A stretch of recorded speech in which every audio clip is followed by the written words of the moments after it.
welcome back to the Knerdy Girls podcast. This is episode 18. I'm Megan. And I'm Sarah. And we're coming to you from Northern Illinois.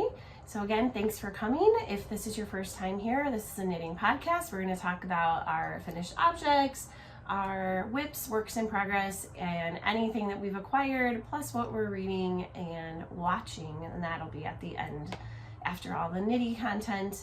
You can find us on Instagram at Knerdy Girls Podcast, and if you want to email us, it's knerdygirlspodcast@gmail.com. It is gray and gross here. It's been rainy and just bleh. We are both on spring break. Yay!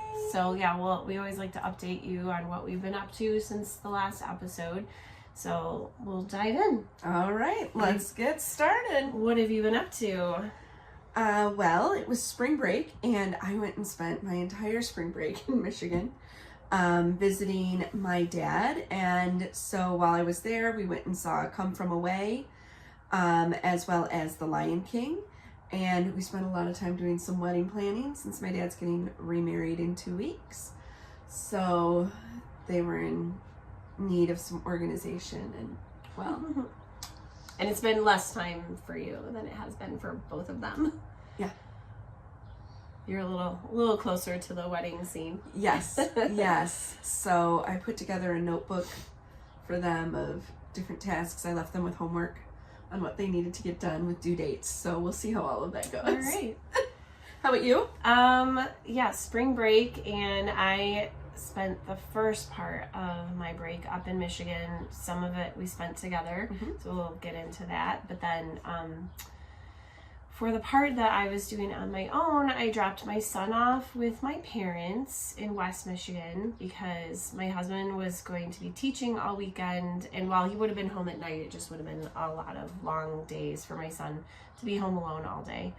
And then my daughter and I continued on in the snow up to where Sarah and I went to college and where my daughter intends to go and where my dad went. We've already talked about this a million times. And we were going to stay on campus and go to a concert, music concert. Aren't all concerts music? An instrumental music concert is where I was going with that. My band director is retiring, and he was hosting his final concert, which was going to be a percussion ensemble. My daughter's a percussionist, so it was kind of twofold. I was going to be able to go to his last concert, I guess threefold. She got another opportunity to be on campus, and then three, she got to see really what their music program is like in action, especially as a percussionist, and she was blown away. I was going to ask, did she enjoy it? Yeah, she wasn't on the fence in any way, shape, or form, but if there had been one niggling little thought, like, is this the right place for me? Like, that would have cemented it. She loved just the musicianship, the quality of their instruments, the breadth of their instruments, because percussion is not just, a drum set or snare drums. I mean, there's so much that you can do with it, and she was blown away. And the whole time, she's like, Mom, they have a 5-octave, I don't know what it is, a marimba, maybe. I don't know. It was huge. And not a percussionist. So that was really cool. And then we drove back to West Michigan and stayed another night with my parents and just, visited with them for a while. And then we drove home. And that was on a Monday. And then I had like a dry cough, and I was like, hopefully I'll just shake it off, because usually colds don't take me down. I mean, we work in like a germ cesspool. We're both teachers, by the way, if this is your first time. And Tuesday I had no voice, but I still felt okay. Tuesday night, it was like a truck had hit me. Like, I felt so bad. So like Tuesday night, all day Wednesday, all day Thursday, all day Friday, today's Saturday, today's the first day I actually feel somewhat human.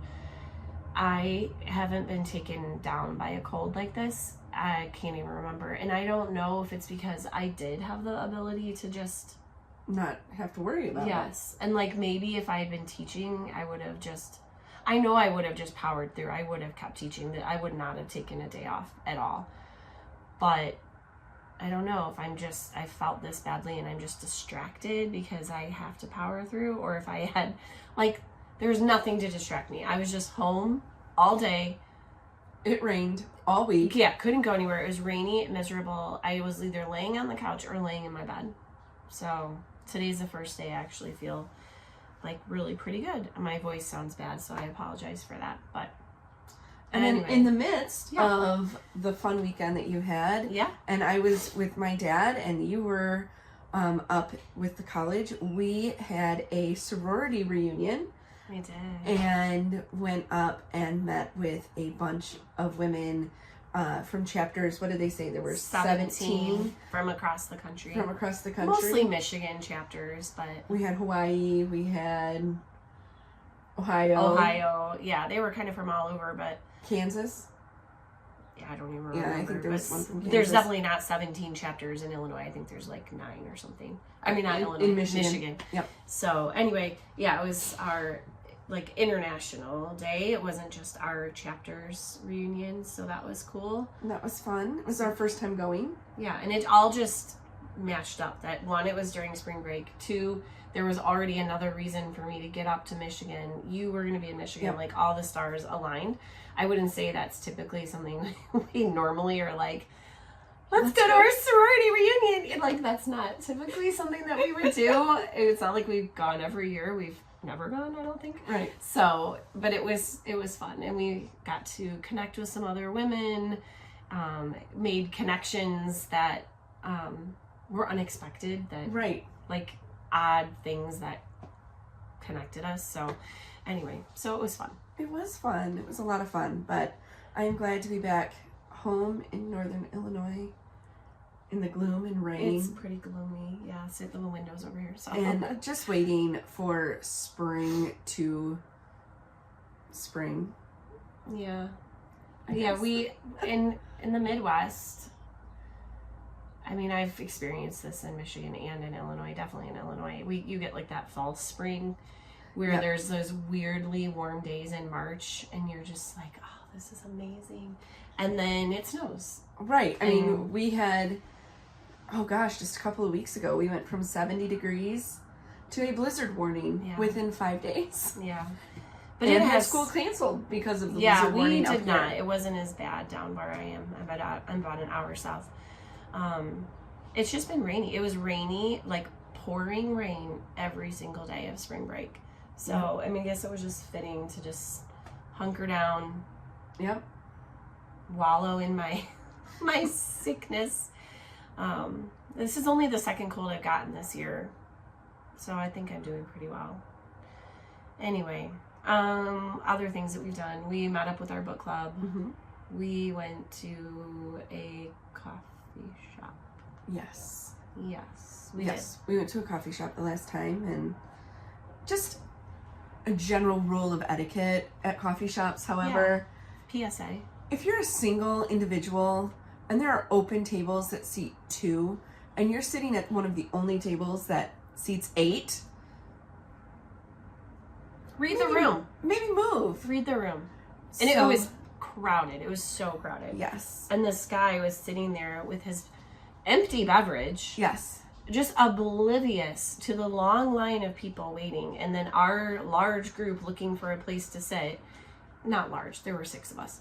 But like, that's large for a coffee shop. Yes. And he's just like thumbing through a book or a magazine or something. Like, and it wasn't that we needed him to leave. That wasn't the point. The point is, if you are sitting at a very large table and there are open smaller tables, have some self-awareness. Look around and go, oh my gosh, ladies, I'm so sorry. Would you like to sit here? I'll sit over here. And then that makes me sound really old and crotchety, and that's all right. I guess I'll just own it. I'll own my elder status. We have earned this. Get off my lawn! Yeah, I like that coffee shop. We're not going to say the name. I was just like, I don't think I need to go back. I was shocked that the line was so long. I was underwhelmed. The entire time, yeah. It's new. It's a new one in our area, and I certainly do not want to put it out in the universe. I wish them well. I don't think I'll go back. Yeah. I have my favorite one, and I think I'll just continue to go to that one. Yeah. Anyway, all right, it's time for our question of the day, I think. Yeah, so we like to ask a question for every episode, and the question that we will answer at the end is, what item have you made? And we won't specify what genre of crafting, but what item have you made that you are the most proud of? And it could be for any reason, like you were just proud that you persevered, or you're proud of just the outcome of it, or you were proud because it was the hardest thing you've ever made. Or it could be for whatever reason, or maybe you made it when you were going through a really difficult time in your life, and the fact that you were able to power through that while you were going through a difficult time, like there's no qualifier on what made you proud of it. Just that you're proud. Yeah. Proud. And so we would love to hear about that, and if you want to share the circumstances of what made you proud of it, that's great. Let's talk about what we're wearing.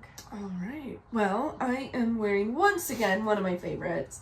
This is the Quicksilver by Melanie Berg. It is in Mad Tash Merino Light, in Leopard, Fox, and Lamplight. And the Lamplight, I think, is my favorite because it has just these little bits of yellow and orange and gray speckling mixed in with the cream here, and I just love it. I think it's a really fun color. And we have talked about this before because you've worn it before, but I have all the yarn to make it. I haven't made it. Excuse me. It was on a mannequin at Wool & Company, and we saw it, and we were both like, we gotta make it. So we bought the yarn that day, and I think you dove in pretty quickly. Yep.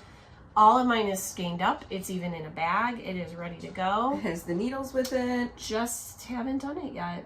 I have some other shawls that I need to finish first. And this is only my second shawl, so I think that was why I kind of pushed it off. Spoiler alert, I'm very proud of this. Yes. No, it's really pretty. And I am wearing a super simple shawl. It's actually pretty small, and it's an asymmetrical one. It's called Dyers shawl, and it's by Craig Rosenfeld, and I made it in Zen Garden Superfine Figuring. So here's the complete unhelpfulness. This pattern is no longer available on Ravelry, and Zen Garden doesn't produce yarn anymore. So however, okay, so let me tell a little story about this. This is the first shawl I ever made. I started it, I was looking back at my notes, in 2019, put it away, and then I got out, I had almost all my decks cleared during quarantine in 2020. So I pulled this out and finished it, but I couldn't find the pattern anywhere, and I hadn't printed it, and I reached out to the designer with no response, and because it was just no longer available. And then in all the comments on the pattern, somebody had posted an old link that, I don't know if they went through, have you ever gone on the Wayback Machine website where you can pull up old websites? So I've done that with recipes that I couldn't find. I was able to find them using old, anyway, whatever. Somebody had done that, and so the link was there, and I grabbed it and was able to finish it. I had it mostly done. So yeah, it took being quarantined during COVID. I did so much knitting, and I finished so many projects that I had for years, and this was one of them. So was it the quarantine time where you were able to clear your decks?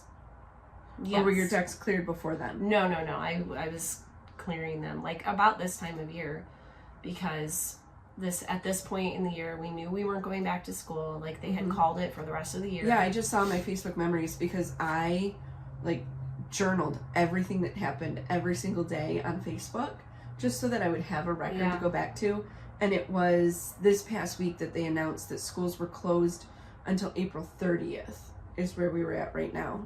Oh, okay. So maybe they hadn't fully called it yet, but it wasn't looking good. I think we all kind of saw the writing on the wall, and so couldn't go anywhere, couldn't do anything, couldn't see anyone.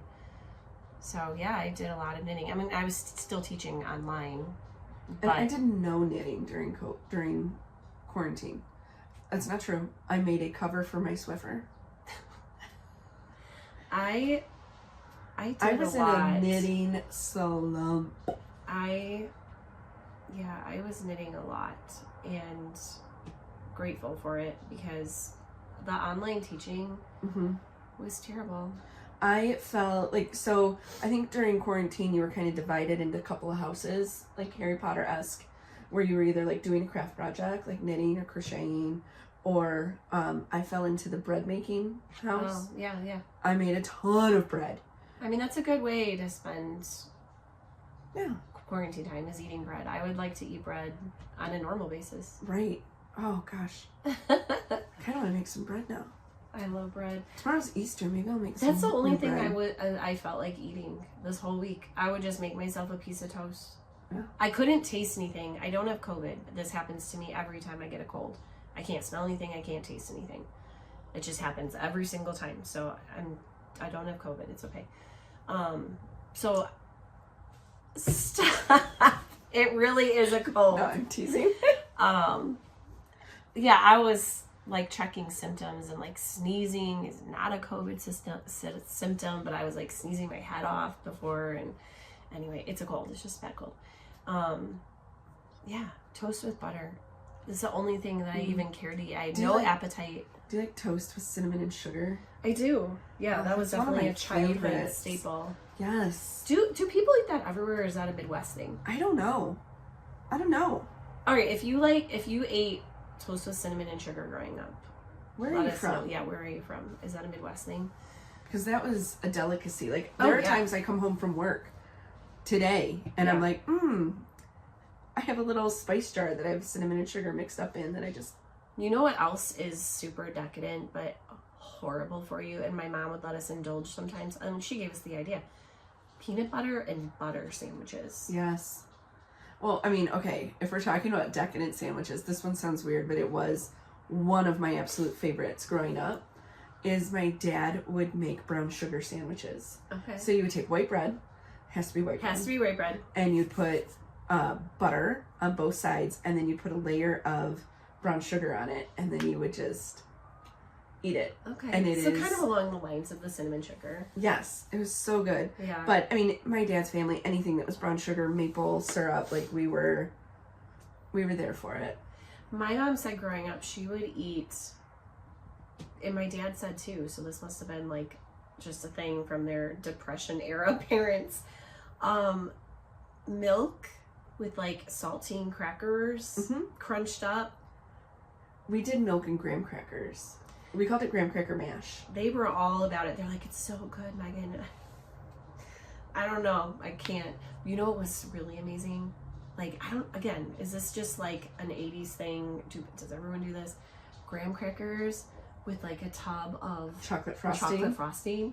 Like the Duncan Hines frosting. We're going to pause this for a minute to go to the store because that sounds amazing. Those are so good. Oh my gosh. And then you remember like they came up with Dunkaroos, which were the same idea. Yes. Oh my god. But with kangaroo shaped crackers. We were so easily pleased. I don't know if the kids are so easily pleased now. No, I mean I think they would be. I think people just keep upping the ante with kids. Right. Like my daughter's favorite special treat is, could we go to Starbucks and get some sushi? Sushi? Oh yeah, we love sushi. At Starbucks? No. Oh god, I was like... 2 different steps. Okay. Yeah, no. What's wrong with your Starbucks? They don't offer sushi? I would not enter if they did. Gross. All right. That's enough jibber jabber. We've derailed it enough. Boy, can you tell I have not spoken to very many humans in a lot of days. Back into knitting. I did not have a voice for several days. Okay.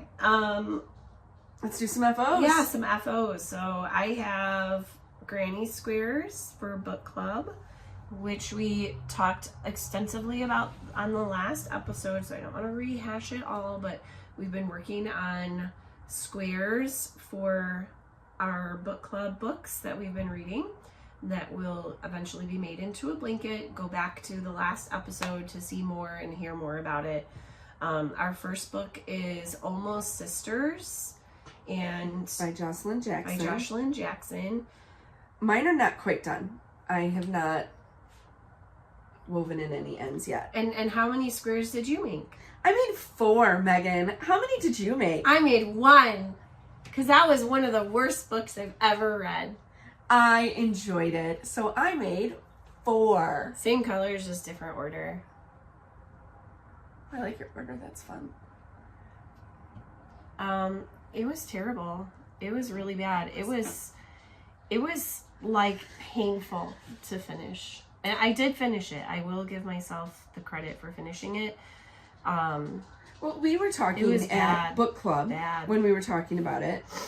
The 2 of us that really enjoyed it and gave it 4 stars also did it as an audiobook compared to I read it. reading it. And so I did both. I did hybrid. So I would listen when I was driving, but then I would get home and read it. And I really wonder if that had something to do with it, because there were things that, like, the one section that really bothered you where it was a first person narrator was describing an event in which she was not even present, and that really bothered you and some other people in the book club. And the 2 of us that listened to the audiobook were just kind of like, oh really, it happened that way? Yeah, because I was just laughing the entire time about the scene. I didn't realize it. So I think it might have something to do with that, but I did enjoy the book. think it would have been less painful for me, yes, if I could have just listened to it, but I did not. I read it, and it was, oh God. All right. That's it for my squares. Okay, then I have the favorites, which we have talked about on this channel before, and in the last episode, Sarah had hers done. It was a really enjoyable read, so I made 4. I really hope they make a movie adaptation of it. Yes.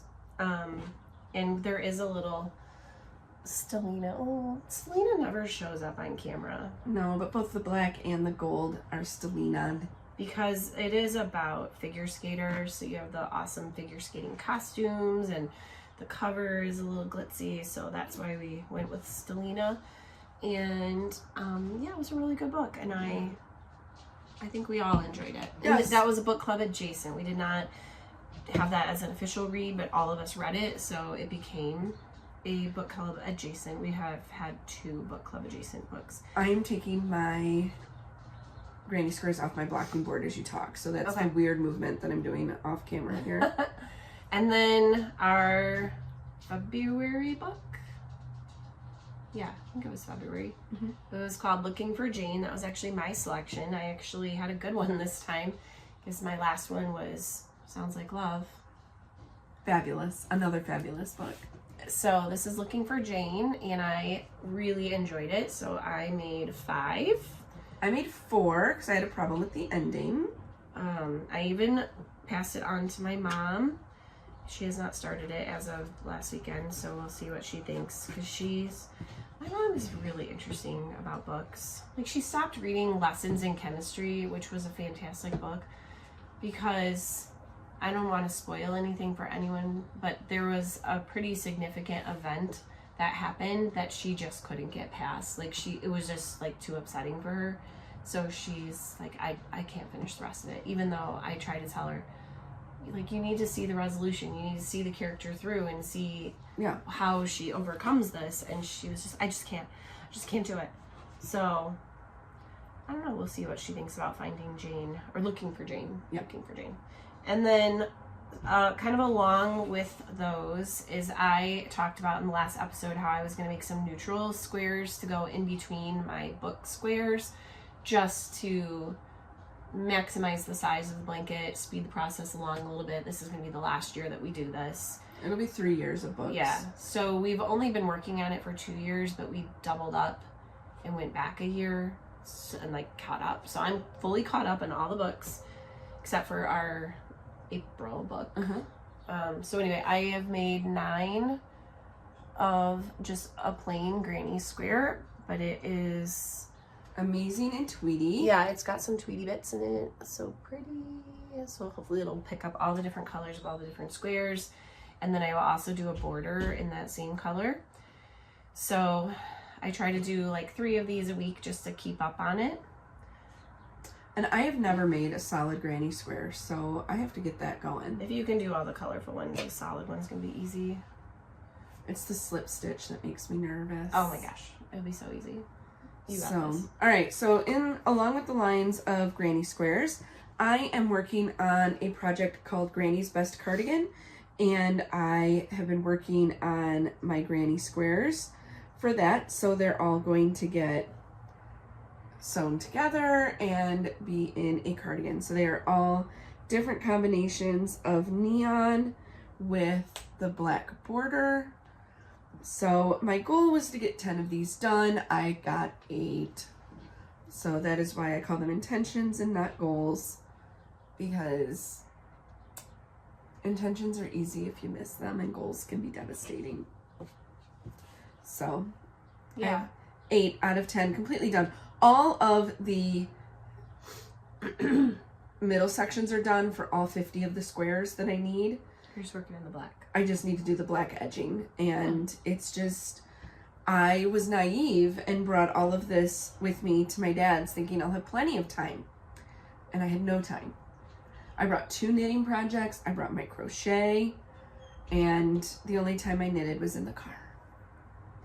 I did a good amount of crafting when I was up north. All right, one more granny square, and then we'll move back onto knitting. So not much to show here because nothing is happening with them, but I'm working on my son's Super Mario blanket. So these are what I've done since the last time we podcasted. I try to do 5 a week. I've been pretty good about hitting that. I think the week leading up to spring break, I only got 2 done. But there was a pretty traumatic event that happened connected to my school that just kind of derailed everything. We had a staff member pass away pretty traumatically, so that just threw me. So yeah. So anyway, I try to get back on track this week. So I've been working on these. It'll make a pixelated Super Mario. I have not recently counted, but I would wager that I'm somewhere in maybe 150-ish. You're over halfway. Yeah, for sure. I have to make 252. And so I'm just plugging along. I really would like to start seaming both the book club blanket and the Mario blanket just start making some strips and just kind of see where we're at. I do need to take an inventory since I have been doing so many a week. I haven't been the best at keeping track of how many. The other thing that happened with my squares is they're not perfectly blocked because my steamer broke. So I need to get a new steamer. So I'm in the market if you have a recommendation for a good old steamer. Well, I really like the one that I have. I really like yours too. And I got it on Amazon, so. Well, that's good. That's promising. Yeah, and I know they still sell it because actually some of the dance moms were looking for a new steamer, and I pointed them towards mine, and they were able to get it. So, all right, we'll check that out after the episode. There's a lot of steaming that has to happen in the dance world, and a lot of steaming that has to happen in the crochet world. I mean, just look at these have been on my blocking board. Yeah, but look at how janky it still is. I mean, it needs to get blocked a little more aggressively. Yes. So all of our granny squares that we are currently working with are made out of acrylic. Whether it's for hers, it's the Big Twist from Joann's, which is now at Michael's. Loops and Threads, which is from Michael's, and then these Mario ones are Knit Picks Brava.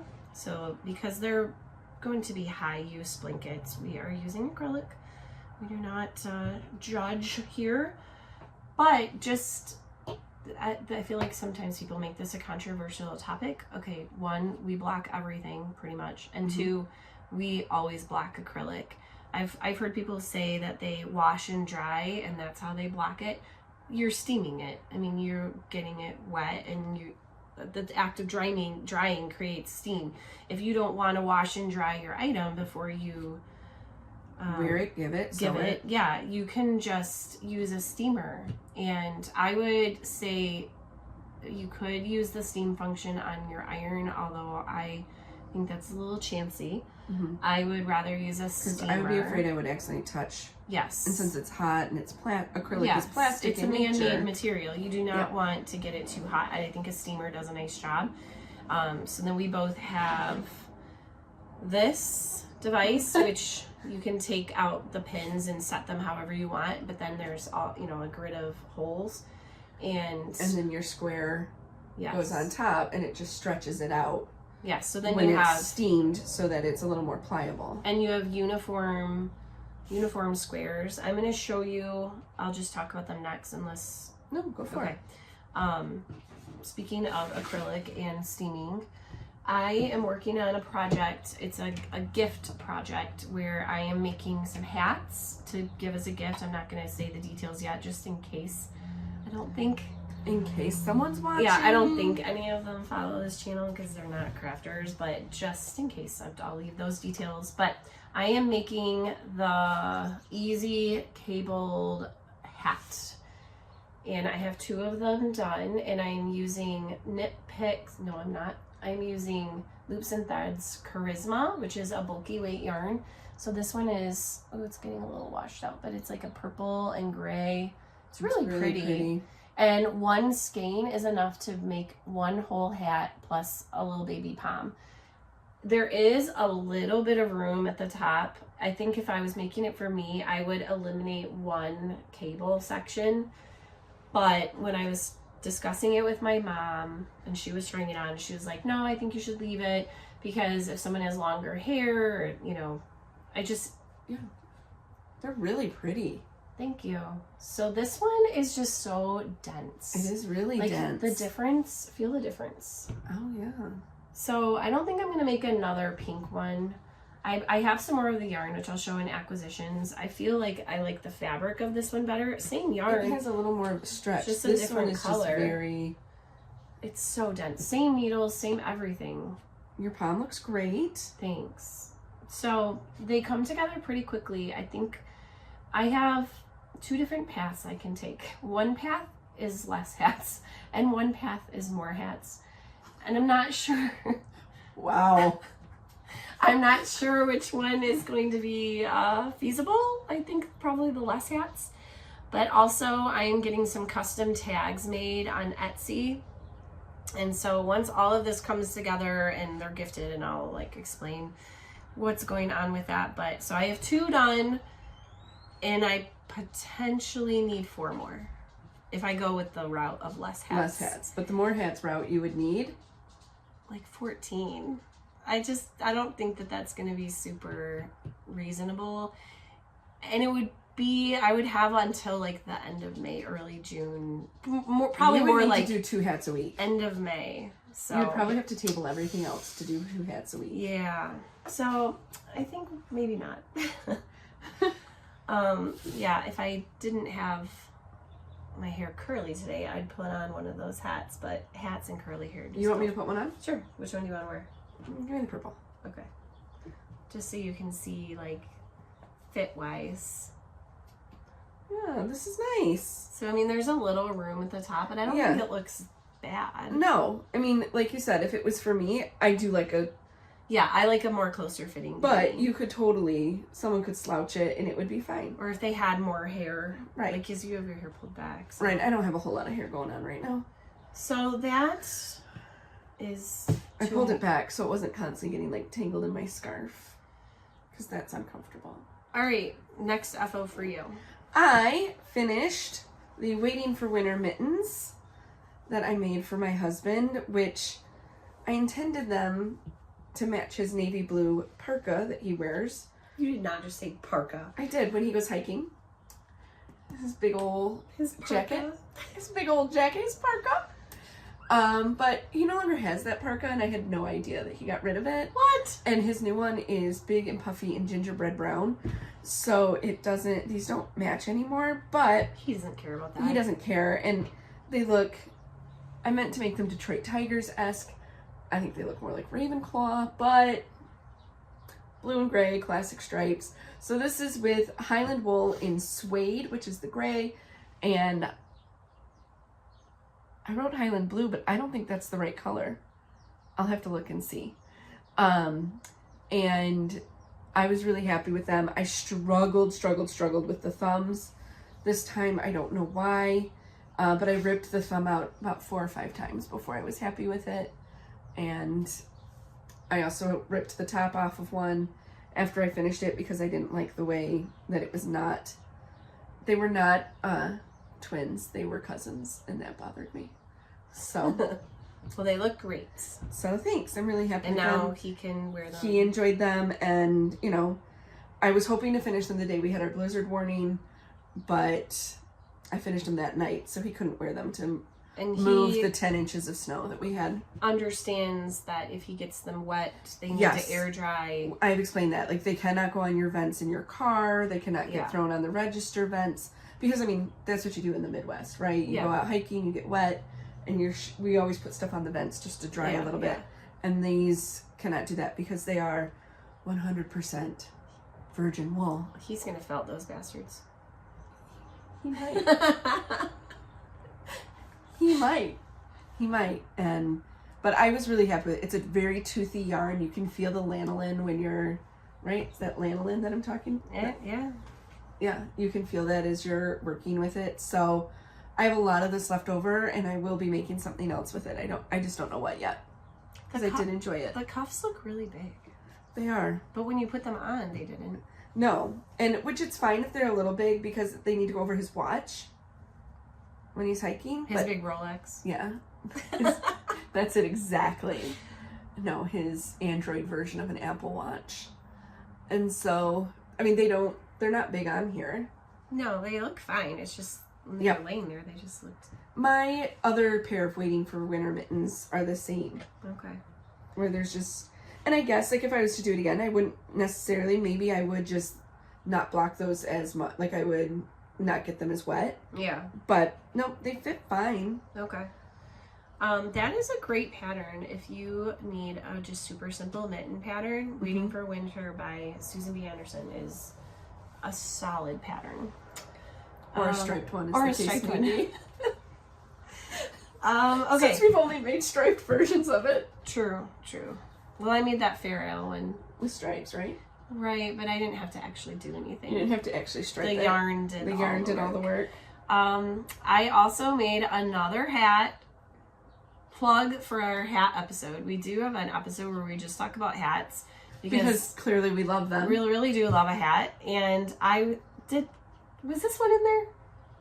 I don't know. We'll have to go back into our I can't notes. remember if we put this one in there, but I know the next one that I'm going to talk about is in there because we both have made it so many times. And I actually only have a picture of it, so production will insert a picture. Production will. Thanks, production. And every year for our school's fun fair, one of my teacher raffle prizes is kids can put their little ticket in the box for a custom knit hat. And I have made some really interesting hats over the years because it's younger kids that it's usually, well, I shouldn't say usually, it has often been students that have had me before, but they're older. So like this one this year is in 4th grade.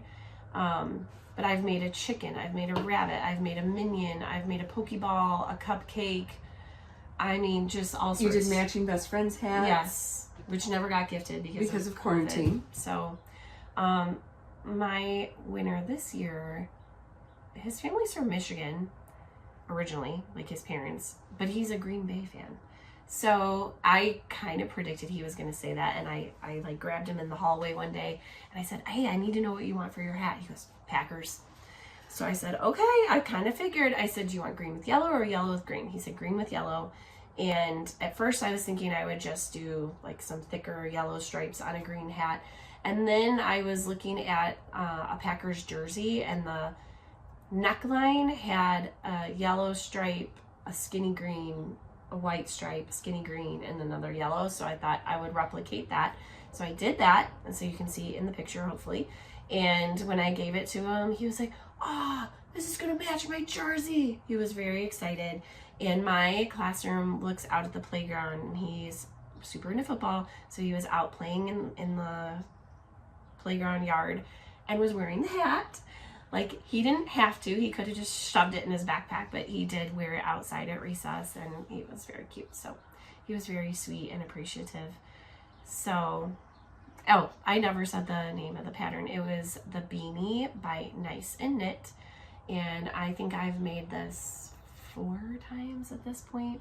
It is the perfect adult beanie. And I did make him an adult size because he's in 4th grade. And I don't know if people know this, but you reach a certain point as a kid and like your head really doesn't grow anymore. Mm-hmm. Like you can have a pretty much like your set adult size head by like 10 years old, and I think he's 10. So I used the Big Twist yarn value worsted in Varsity Green, and then I already had a white from Karen Simply Soft and a Knit Picks Brava for the gold color, so that's what I did the stripes. So I didn't buy anything for that. I used a size 8 needle, super easy, knits up really quickly. I'll just tell you about it now, but it went in the frog pond. We usually have a segment for the frog pond. But yeah, I ripped almost the whole thing out because I carried the yarn on the stripes and it looked so bad. Like the tension was terrible. Mm-hmm. So, and then I thought, okay, I would just cut it and weave it in. But then that looked terrible because it wasn't enough length to weave it in. So I ripped the whole thing back, reknit all the stripes, left nice long tails, wove them in. I did not do anything, any tricks for the jogs, but I do find that when you weave in the yarn, you can kind of correct a jog a little bit depending on how you weave it. So that's what I did. So they look pretty jogless despite not doing anything special other than the weaving. So anyway, that's that. Anything I am else? done with my FOs. It has been, my production has slowed. Well, yeah, you're out of town. Yeah. It's normal. Yeah. All right. My last big reveal. I can't wait to see. My last FO is my Euphorbia wrap, which I've been working on since January with my Advent from our friend Vent. So here she is. So you've seen Sarah's, and this is mine. So this is Euphorbia. I used hedgehog fibers. What are they called? Socks. The mini skeins. Yeah. Minis. Simply sock sock minis. Yes. Yep. In 24 different colors, and you can scroll back on Instagram because we posted it every day, each color. As we opened them up, we gifted each other 24 mini skeins, and then together decided to do the Euphorbia, and mine is now complete. I love okay, my favorite part was seeing like the pink. All the individual color, like not knowing how it was going to. I'm really happy with how yours knit up. Yeah, it looks great. I was stressing. I was really stressing about it. It's very cool. So I wanted it to be like shockingly pink. It is shockingly pink. But I didn't want it to be stripey either. You know, like I was going to do like a gray stripe, gray pink, like gray pink, gray pink, gray pink, and I thought that would be too stripey. Well, I thought about that too. I was like, I wonder what that would have looked like. So I changed it. The only thing, and we've talked about this, is like, how do you wear this? Right. Everyone is wearing it, even Amba in her picture, as like a shawl. Like a... My angles. Yeah, so... I don't know. I kind of feel like maybe a leash would be good. It's not a leash. Well, I have it on this one. The shawl collar? Yeah. Is that what it's called? Yeah. I mean, I've tried it different ways, and I did not enjoy... Because... It's so much fabric. It is. It's held double, so it's a DK weight, and it ends up just being a lot of fabric up here. Mm-hmm. And I wonder if you just like wore it as a shawl and just kind of... Sorry, I just groped you. I did not mean to. And I have a shawl pin. Yeah. That I could even like put one corner over and like pin it there. Yeah. I think actually I really like that. I don't know that it's something that I would be able to manage at school. I think it would feel a little restrictive at school, but right. Maybe when we go to the theater next winter. Yeah, but yeah, that looks really cute, like a little shrug. Yeah. And I think it's fun how it's like pink and then gray. Well, I'm really happy with how it turned out. Me too. I feel a lot more confident being able to pick out yarn again for you. I was sweating it. But it made a delightful fabric. It's dense and squishy and amazingly soft, and it blocked out beautifully. Yes, the cuppage is gone. The cuppage is gone. It looked like Speedos at first. Yeah, there was no more speedo uterus situation. Yeah, I think it's beautiful. I think it was you learned from my blocking error and just spritzed. Yes. So last episode, Sarah talked about how hers bled into a lighter color, and I just laid it. It's all right. It's gonna be fine. Okay. I laid mine on a dark towel and laid it fully out, and I just spritzed it with my just spray bottle and just lightly pinned. Didn't let any of the wet parts touch another wet part, and I had no issues with bleeding. So salt in the wound, sorry. Salt in the wound. But the pattern is great. Fabulous pattern. It was very enjoyable to knit, and I think and doing it as like the advent, like one section at a time. Like, yes. There's a part of me, I'll be honest, that's tempted. All the yarn I got for the Adventuresome, I would love to make another do it Euphorbia with it, but do it. I also really want the Adventuresome. So yeah, that's another Amba O'Brien pattern. Yeah, the Adventuresome wrap, which I made with a pineapple yarn advent, which her advents are open if anyone's interested. Interesting.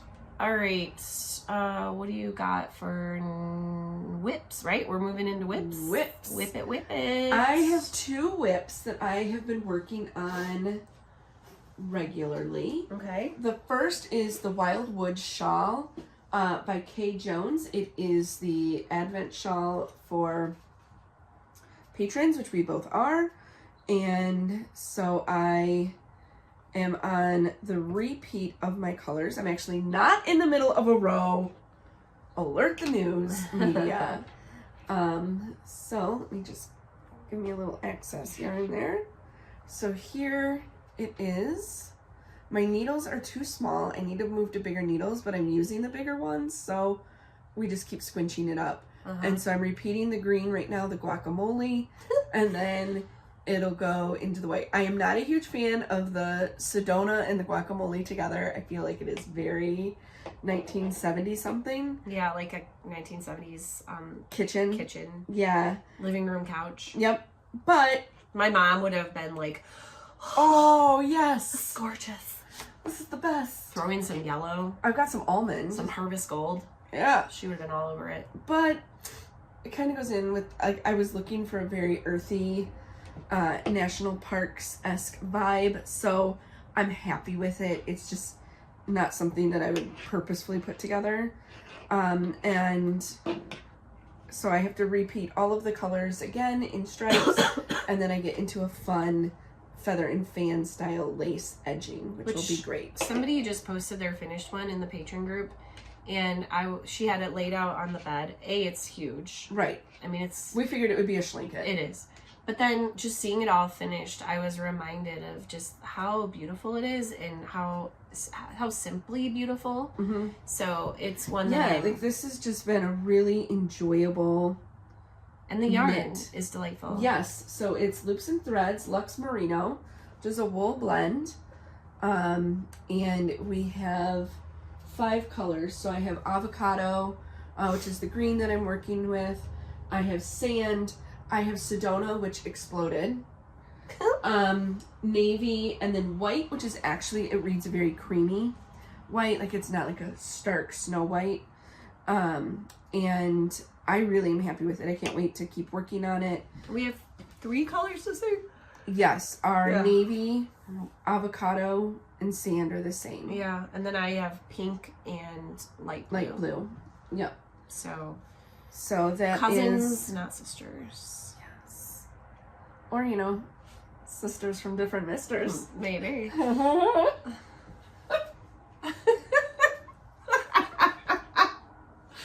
We haven't been together in a week, so, you know, we haven't talked much because we've been in different time zones.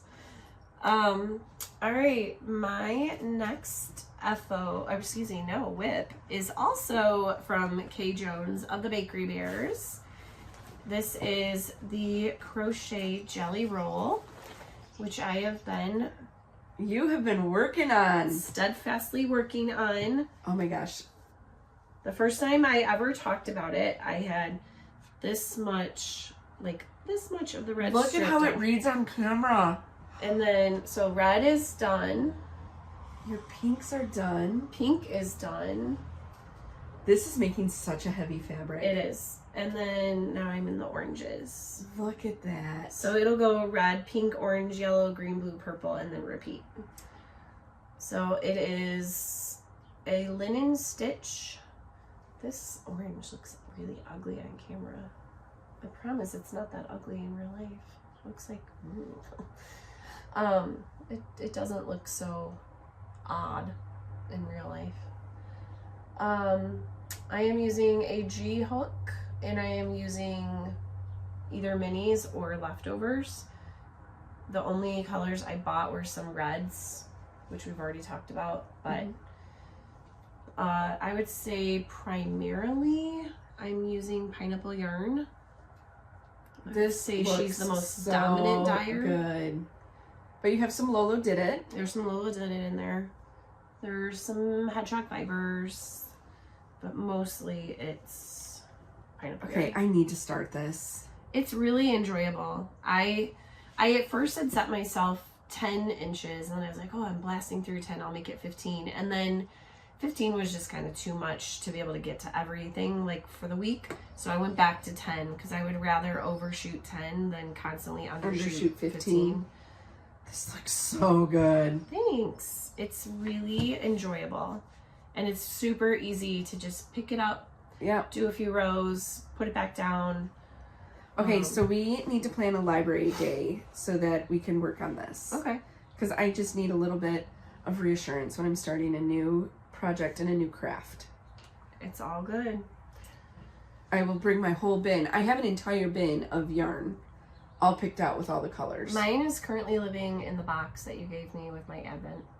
But all of my little Advent balls are on top of that box, so I need to figure out... I have all of my Advent balls just thrown in a project bag for the time being. So far for this project, I have not used any leftovers from my pineapple yarn Advent and then the Advent you gave me, because I just felt like I kind of wanted to keep them together if I wanted to make something else using those colors, because we still have quite a bit. I think we have half a skein of each. Yeah, I think both of those projects only took 10 grams of and a we 20 had a 20 gram skein. So I would like to envision them for something else. I love it. I love the thickness of it. It's going to be such a heavy blanket. Yes. The only thing I don't love is that it does have like a bit of a curve here, but I'm hoping as more weight, and as you put like a border on it, I bet it won't. Yeah. And when I block it, because like if I just cinch it a little bit, it straightens out, and it's not horrible. And actually the curve has gotten better, which you can see. I think you can kind of see it like curling up a little bit. Megan, it looks so good. Thanks. It's scrappy without being... It's intentional scrappiness. Yes. I don't typically enjoy scrappy projects. I don't seek out scrappy projects, but this, I was accumulating so many minis, and... I mean, that's one of the reasons this hasn't been touched. Yeah. Can I take these out for a second? Yeah. Oh, I'll just take out one. Oh, take out however you want. So Sarah and I, sorry for the crinkling. Sarah and I had each gotten this from Pineapple Yarn, and it's beautiful, but I wasn't doing anything with it. It was just existing, and I had a couple more like this, plus just leftovers, and so I thought the best way for me to use them was in this blanket. I mean, and two of them were already set up like rainbows, so it was a no-brainer. Obviously, this one, okay, like seeing it, I can see why I put it with orange, because seeing it with its other colors, it looks orange, but in my blanket, it looks so, well, I guess it's orange on camera, but I kept going back and forth, like, is it orange, is it yellow? That's the thing too, is like, you get colors that are really a combination of two, so then which group do you put them in? And this is just waiting. I want to do a striped. Set this down so it doesn't crinkle more. I want to do a striped sweater with it, with this DK dark gray, and have the rainbow stripes, but I'm just concerned that the stripes are going to be so micro. Right, because like how much does 20 grams go around? Right. I don't know. Right, so that's why that has never been touched for me, and it's not in my Cute.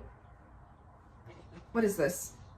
Oh, jelly roll? Your jelly roll. It's not in my jelly roll bin because I really want to do a striped sweater with it. I have all the quantity of yarn. I just need to figure out.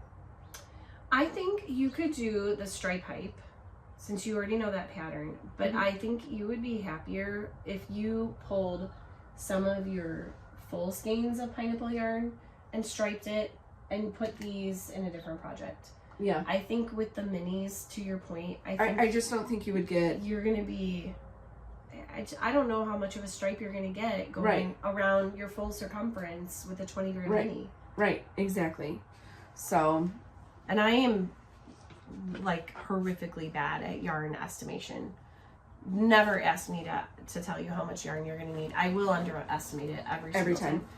You'll need like 10 skeins. I'll be like, oh, I think 3. I think 3 will be great. 3 will be fine. I think you can do it. It's bad. So. Well, speaking of stripe, I'm telling you, the mini is not going to work. It's really not going to work. I can't wait to see this. Speaking of stripe hype. It's so pretty. And I'm not in the middle of a row on this one either. Thank goodness. You're really growing as a human. Thanks. So I've started the stripe hype. And it is a completely different type of construction than I have ever done before, but I am here for it. So this is actually what you're looking at is the upper back and the top of the sleeve. And then here is the upper front. And so you pick up the stitches, which I just have to say, like, I'm really happy with how the stitches picked up. Let me see. Oh, that looks really pretty. Nice job. And I only have one spot on this side where there's a mistake, and I decided I wasn't going to go back and fix it. Okay, I know why you were struggling. Because in this setup, you have to go under the 2 legs instead of picking up the loop in the middle, because you're not doing it this way. Because like normally you would pick up this. Yep. That's why it was tricky. It was really tricky for me. This one I did on the first try. Boom, it was done. This one, I texted Megan after I ripped it out the 7th time and was like, I can't finish this sweater. And then I just sat down and did it. So the stripes are, the top 3 are this, they're from Interlacements, Toasty Toast. We bought this at the Wisconsin Sheep and Wool Festival. This one I bought 2 years ago, and it is Farmer's Market is the colorway. And then it's going to go into, which it's hard to see because it's rolling right now, because this is all on extra thread. This one is the blues, and so it's just various shades of blue. So it's going to be 3 rows of this Farmer's Market, 3 rows of the blue, and then I'm currently thinking I'll do 3 more rows of the Farmer's Market. Which the blues also has this, it's hard to see it, but it has this teal. Yes. The same teal. It does. Maybe if we get it just a little closer. To me, it reminds me of the Grand Prismatic Spring at Yellowstone National Park. That's 1,000% where I was going. I was like, it's got to be the Grand Prismatic. You're so mean to me. I don't know why I enjoy spending time with you. I need a new best friend. Any applications will be accepted. You say it like people are like, oh yes. Let me pull up that image in my mind. It is a very well-known image. Meanie. So it folds down on that seam, and then you start joining it. Is this a together. Shoulder seam? Yep. Oh, okay. And so then you start joining it together for the neckline. And then the sleeves, I had a pineapple yarn, the colorway Honeycomb in my stash which is this, like, the brownish color. And that's gonna be the top stripe, is what I'm thinking right now. And then I'll end with the blues, so that to repeat it, because our original thought when we were yarn drunk at the Wisconsin Sheep and Wool Festival, we were definitely drunk on wool fumes because there was some crazy talk happening, was that we were not going to have the white stripes. We were just going to stripe this one and then blue, and then this one and then blue, and then this, and it would have been just way too busy. And Megan also promised the designers at Interlacement Knits Interlacement Yarns that we would be wearing sweaters with their yarn at the next Sheep and Wool Festival. That's gonna happen. Look at how much she's done. I haven't even started yet. This is where we're at. So I have a lot to get done in the next 6 months, because we are 5 months away from Wisconsin Sheep and Wool. It's gonna be great. It's gonna be fine. Look how much you have done. Oh my gosh. And then, okay, so talk about the natural color. I don't think you talked about that yet. Nope, the natural color is Knit Picks Swish in their DK weight. Which looks like this. And Megan and I did not want to run out, so we bought a bulk order of it. So we each have 10 skeins of this. So our yarn from our sweater from Stash, we bought 10 skeins, 20 skeins of yarn total to be able to do. So we have lots of this, which is fine because one of the other sweaters that we have queued up and all of the accent yarn for is the dot sweater. And we thought we could do it in the same one. I was also thinking about that would be good for the way of carrying the floats that we talked about at our last guild meeting with that sweater. The ladder back jacquard. Yes. Might be better than catching floats every... Yeah. We'll have to see what the stretch is between the dots. I don't remember. But yes, so that will be discussed at acquisitions as well.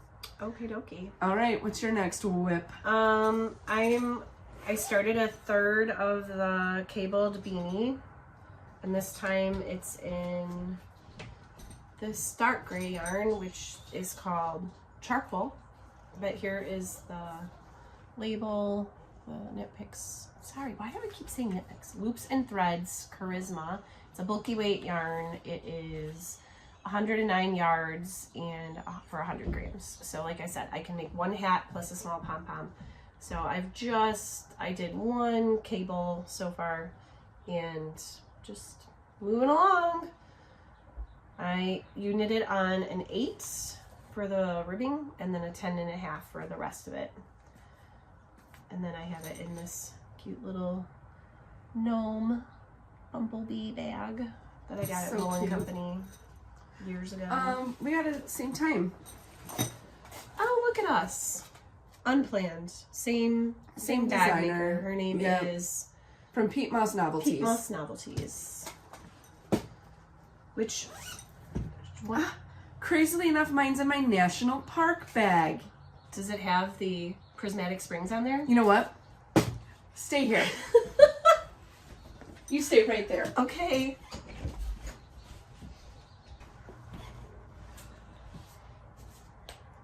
Okay. I have seen that picture before. I did not know it was called the prismatic springs. So, am I wrong? No, you're right. Yeah. That's what I thought. I'm not denying. Put that in your pipe and smoke it. Not denying that it doesn't look like it. I just never heard it called that, and you just like roll it off the tongue like the Grand Prismatic Springs. I was like, what? Sorry, I am not as well versed in the national parks as this nerd. Hey, there's a reason we're the two nerdy girls. I just happen to like the national parks. Yes, we all nerd out about something.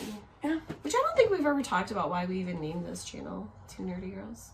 I would think it would be fairly obvious. If you've watched us for any length of time. We'll have to dive into that another day.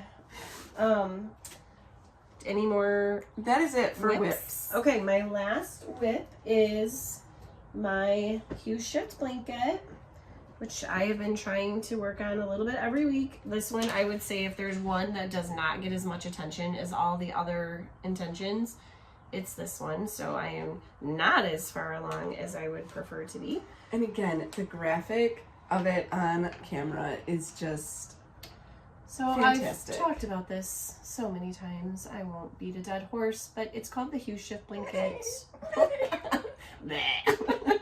I am using Knit Picks Bravas for a size 5 needle. They're mitered squares. This is quadrant 4 of 4 because it's a quadrant. Not a quintessence. And so there'll be 100 squares altogether of 25. And this is, so yeah, last one.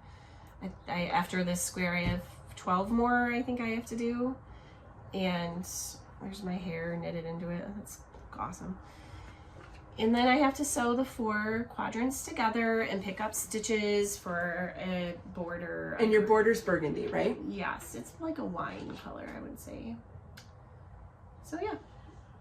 And I showed it to my mom. She had never seen it before because she was visiting a couple weeks ago.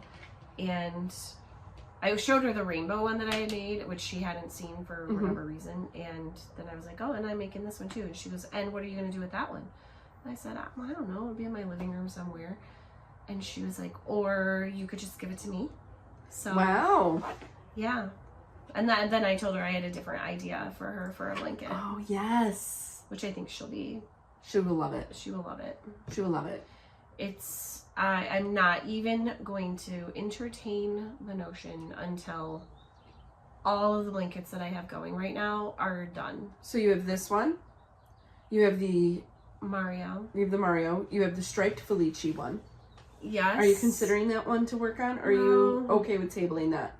I mean, I would like to get it back out again, but that's not being factored in. Okay. Because I have not worked out it. And the Granny Square Book Club. Yes. I mean, there's 4 that I've shown just today. Oh, the jelly roll. Yeah. Ooh. I know. I have no business starting another blanket. So. But this one is little squares. You can start it. You're gonna start it. Well, and it's gonna be made of squares that will then be sewn together. So yes. It honestly wouldn't be a terrible one to start, just to like start accumulating. Yes. I think I showed it on this channel. Yeah, because I got it last summer. The crochet flower squares, and there's one of her favorite flowers is pansy. So I'm gonna do pansies. I'm gonna do like 4 clustered that are of the same color scheme, and then 4 that are a different color scheme, all purples and yellows and greens. Mm-hmm. And I think I'm going to use the Loops and Threads Impeccable. Yeah. Because there's so many shades and it's easy to pick up. There's a Michael's not far from my house, and I don't have to worry about dye lots because I don't know how many I'm gonna need. So, and if I could find a good similar option at Wool and Company, I would, but I don't know that they really have like a just workhorse acrylic. Not for the price point either. Yeah. So when you need as much as you need. That for a blanket is the plan for that. That's a long-term someday project. Yeah. First, I have to figure out how to do it. Yeah. Because as we have said before, we are fairly new crocheters. Mm-hmm. I did buy the written version, like an accompaniment to the card, because the card is it's a crochet chart, which we both look at and go, looks like hieroglyphics, and I'm a no. It's a no for me, dog. So I have to figure out how to even crochet a pansy. So yeah, that has to be conquered first. But we have a friend that is pretty proficient. She only crochets, so she's way better at interpreting those things. Like, she is not at all phased by the chart. No. But anyway, moving on to acquisitions. Not many. We're pretty minimal. Yes. Why do yours look so much bigger than mine? Like nubbins. I think that... No, they're the same. Okay. We have our Nostalgia Club from Lolo Did It. I'm a little confused because it said our subscription was canceled. Yes. But then we got this, so I don't know what's happening. I don't either. We were very sad. We did not expect it to be canceled because she didn't even do all the ones that she said she was going to do. We're really missing Strawberry Shortcake and Pound Puppy. I know. I really wanted it to keep going. So I'm not really sure what the status is. I don't see it on the website. No. So. And maybe it has to do with the yarn that came for it because, again, like last month, it's the wrong yarn from the mill. So we ended up with 462 yards. Yeah. Yeah. This is My Little Pony. Of My Little Pony. It also just reminds me of like a birthday party. Yes, like it fun is so funny fun. cake or something. It's so cute. I love it. So much fun. Love it. So the ones that we have so far, we have Rainbow Bright, Cheer Bear. Good Luck Bear, and then I have Cheer Bear. Yes, I did not get Cheer Bear. So, and then right in the top bin there behind you is Rainbow Bright. So here's Rainbow Bright. Good Luck Bear. And then My Little Pony. And then where's your Cheer Bear? It's a great question, and I would love to answer it for you, but I do not know. Huh? Look at all these stitch markers in here. Cute. Yeah, what's this? Oh. I don't know, but that's pretty. It's very pretty. Yes, so we're hoping on what we're gonna do with these. And we're hoping that they'll continue. It'd be amazing. Like if it was just a mistake that we got that email. Yeah. I don't Maybe know. we should reach out. Yeah. Because the one I really wanted was Strawberry Shortcake, and she didn't get to that before we got this email that it was canceled. So, but I don't know what I'm gonna make out of this, but it's so pretty. I think it looks kind of fun with this. So go ahead and show this one, and then we'll. So this is Pineapple Yarns March 2026 Sun Club. Very pretty. I think it looks like an Easter egg. It's delightful. And so you said these would look good together? Yeah, I think it would. Like, look at all the speckling. Yeah. It's very similar. Like, I think you could use them together. Yeah, that'd be fun. I also thought it looked really good with the green. Because of that green speckle. Yeah. So. But I kind of liked the Rainbow Bright with the green. Yeah. So, I don't know. I'll have to do something fun with because the them. Rainbow Bright is 280 yards. Right. All right. What is this? Oh. Okay, then I picked up some more of the Loops and Threads Charisma. So you saw one hat in this. I really liked it. It's called Strawberry Multi, which looks nothing like strawberries. It's purple, not pink. Then I also picked up just a plain cream, which is called Off-White. Another one. And then another charcoal. The charcoal. I'm not going to do the pink. The bright pink is just, the fabric is just dense. Yeah. Oh, I was going to talk about how I blacked them. My steamer does not work the best when it's flat. So I put on an oven mitt, and then I put the hat over my hand with the oven mitt, and I steamed it all around over and over and over and over again until I felt like it kind of relaxed the fabric. And then I very quickly pinned it. Oh. And it did just smooth everything out. I think cables look really nice. Cables and lace need to be blocked. Believe it or not, this did get loosened up and softened a bit. It was a little stiffer before. I just don't understand why this one is so different. Like, it feels so different. Yeah. But, I mean, I think size-wise, they turned out consistent. And then the only other acquisition we've already talked about is our 20 skeins of Swish DK Bear, which, if we don't use it all for sweaters, we've been wanting to dye yarn. We have. Has anybody dyed yarn? And this could be fun. I would like to. I've done it with Kool-Aid before. A whole other... I wonder where that yarn went. Yeah, that sounds cool. I did it. We got a sock blank where it was all knitted. Oh, okay. And then we painted on it with Kool-Aid. It's fun. And then we unraveled it once it dried and then wound it up again. That's cool. All right, next up in our nerdy conversation here is what are we currently reading and watching? So I only have one book I'm currently reading, and it is My Husband's Wife by Alice Feeney. And that is our April book club book.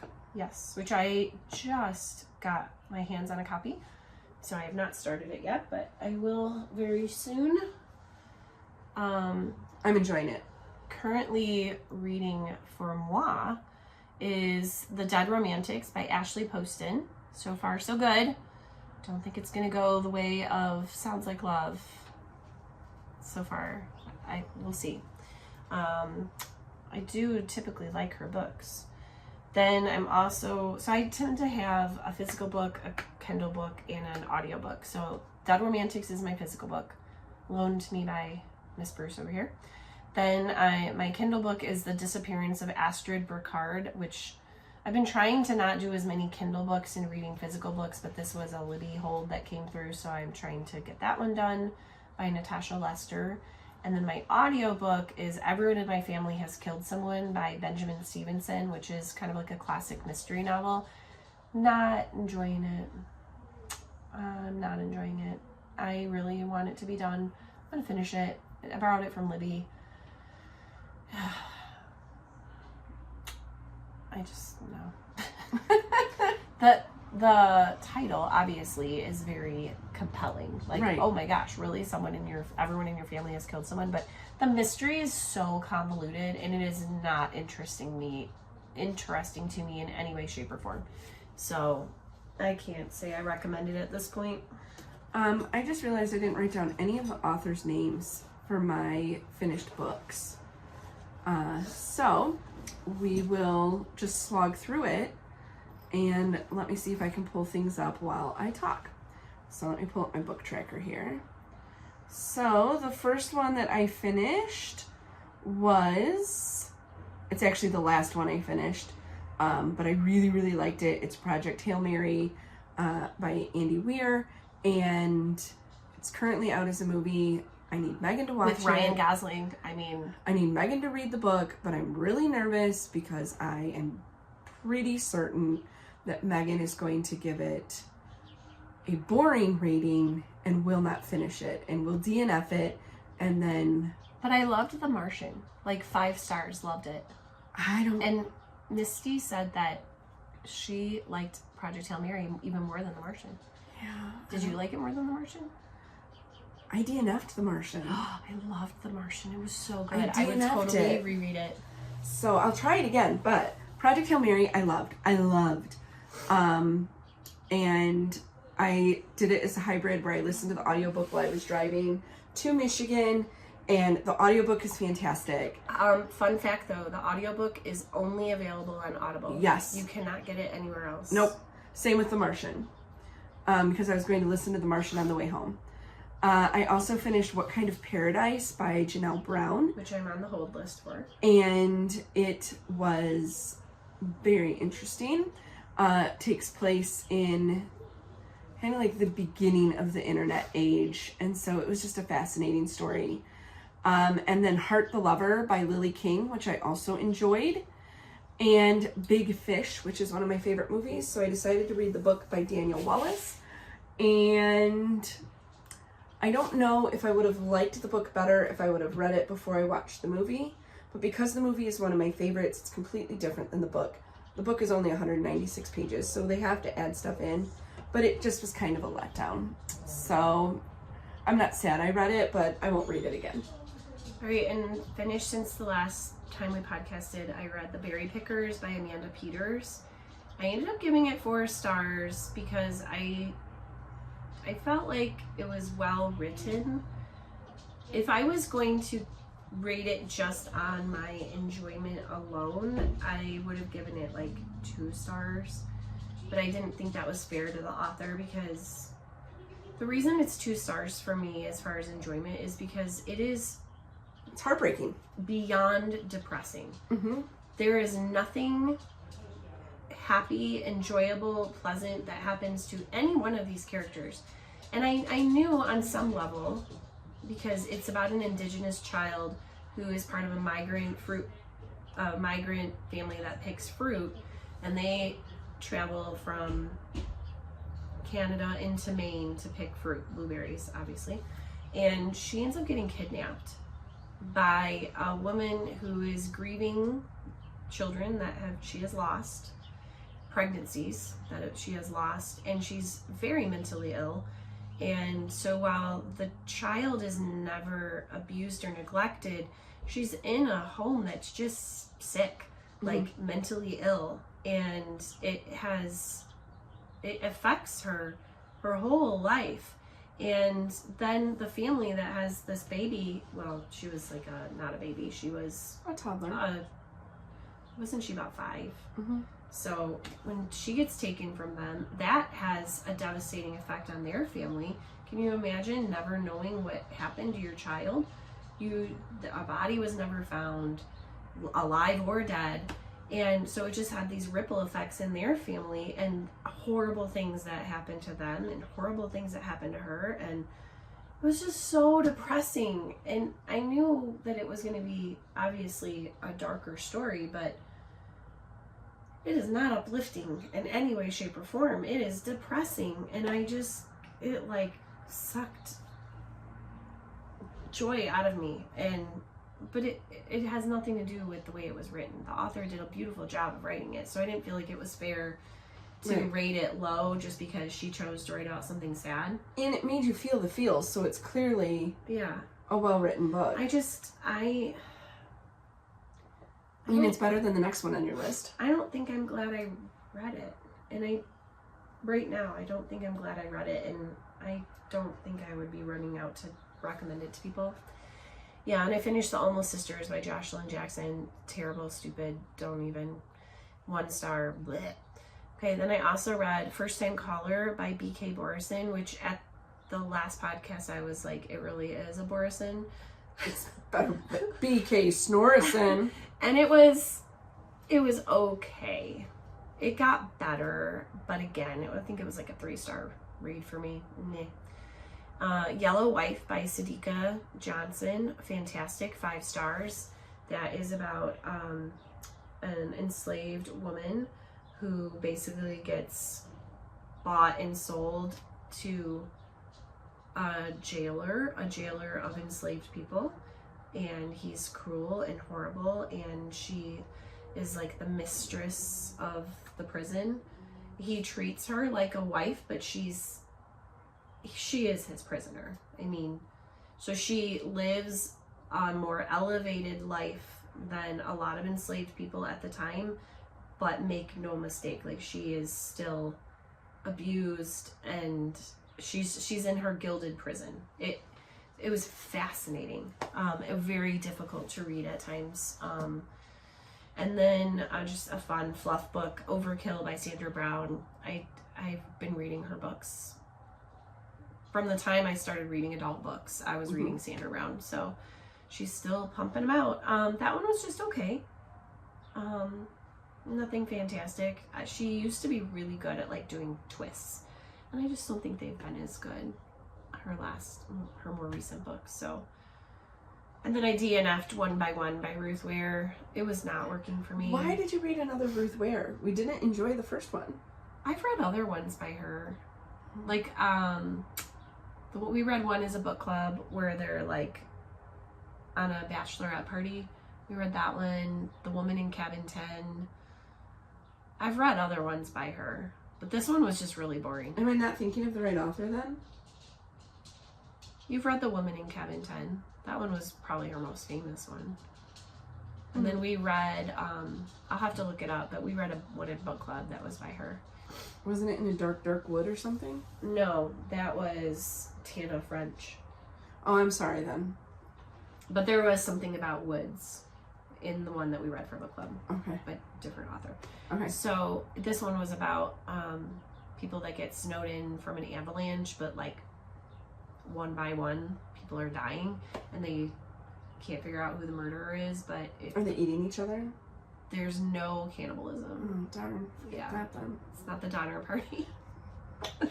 But it was just really boring. So it was preventing me from picking up other books because I was like, oh, I'll just pick it up and finish it. But then I didn't want to. But then I wasn't starting a new book. And so I was like, why am I doing this? If I'm not enjoying it, yeah, it's gone. So that one went into a little free library. So bye-bye. All right. Currently watching. Real Housewives of Beverly Hills. Oh, and The Real Housewives of Rhode Island is a new one that just started, so I'm excited to start that one. I finished Bridgerton season 4. I'm in the middle of it. Don't ruin it. I'm not gonna ruin it, but it was just okay for me. It was not the worst season for me. That is season 2. Season 2 is a snore fest. So it goes for me. Season 3, I think, is first. Then season 1, but they're like neck and neck because season 1 like really was like what got everyone excited. So, you know, it has a good spot. And then number 3 spot is season 4, and number 4 spot is season 2 because it's stupid. And then Queen Charlotte is adjacent, but that was magical and amazing. That would be my top. Like if we were to put all of it together, like all the Bridgerton universe, Queen Charlotte would probably be my top. Then season 1, season 3, season 4, season 2. Yeah, I think we're pretty close in there. I finished my rewatch of The Big Bang Theory. It was so good. I love that show, and it was a little sad getting to the last episode. I can always watch it again, but I think my next rewatch is going to be How I Met Your Mother. Oh, such a good rewatch. I have rewatched that, I don't know, this will probably be like the 4th time. And then my usual weekly watching, like Ghost and Elsbeth were kind of preempted because of March Madness, which was annoying, but they were back this week with new episodes. Well, I guess technically last week. No, it's Saturday, so a couple days ago. Yeah. So yeah. What about you? We're really watching The Pit is primarily it. So Thursdays, new episodes released. We have 2 to catch up on because my husband did not watch them without me. I mean, that's true love right there. And then, so that's kind of all we're currently watching. Yeah. Okay. We watched some March Madness when I was visiting my dad, but nothing. Oh, I forgot. I didn't put it on the list, but I started the newest season of Love is Blind on Netflix. Okay. That scratches the trash itch. The trash itch. Love it. All right. Question of the pod. What are you the most proud of making? My usual response on this is my daughter's christening gown. She was an infant, and she was my first child. So she's 17, so 17 years ago. I was a newer knitter, and I had to order the yarn online, so you don't really know what you're getting. Is it going to be the right choice? I think I ordered it from Webs, and I had to find a pattern because I couldn't really find what I was looking for. So I found a pattern, I altered the pattern, I made so many modifications to it, which I had never really done before, and it all turned out, and it was beautiful. It's like an heirloom. It totally did what I wanted it to do. It was long and just beautiful, and she looked so cute in it. It fit perfectly. It was like everything just aligned.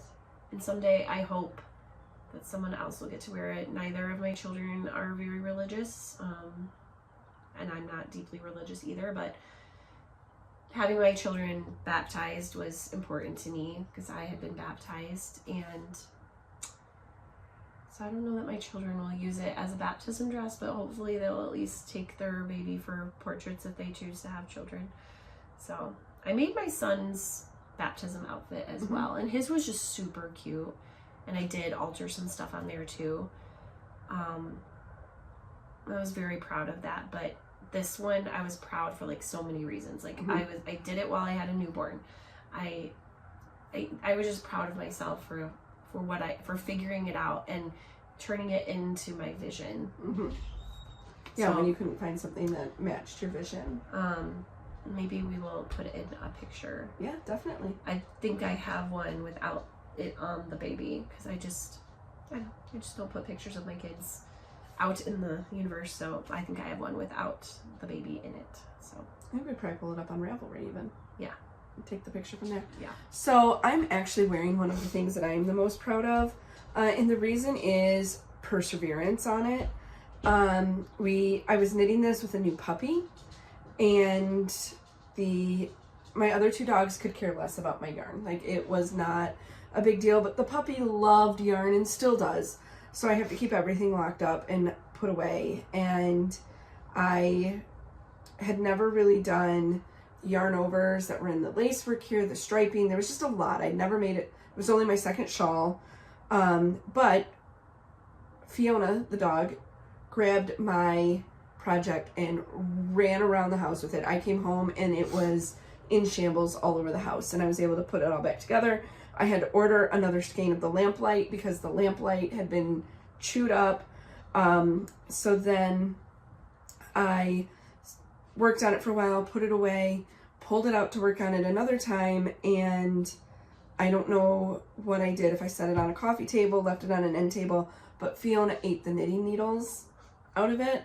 So then I had to put it on a new needle, and I kept working with it, even with Fiona doing her darndest to ruin the project. So that was one that I was really proud of, because I just kept working on it. Yeah. Which is why I'm also proud of my temperature blanket, because that one, started it during the Obama administration. And because we hadn't inaugurated his predecessor yet. Right. And so that was just years and years and years of work, and it's done, and I've not used it yet as a blanket. It's still folded up over there because I don't want to ruin it. But that's not why we make things, so I need to get over it. So I guess I have two. Okay, you are entitled to have two. All right, well, I think that wraps up our episode today, episode number 18. Thank you so much for joining us. And don't forget to say hello in the comments, or tell us your most treasured thing that you are proud of making. And we would love to hear about it, and we will definitely respond. Be sure to click like and subscribe. We have some new subscribers, so thank you so much for finding us. And if you have friends that you think would enjoy our ramblings. This was a very rambly episode. It went a little rambly, sorry about that. Yeah, be sure to share us with them. So until next time, stay nerdy.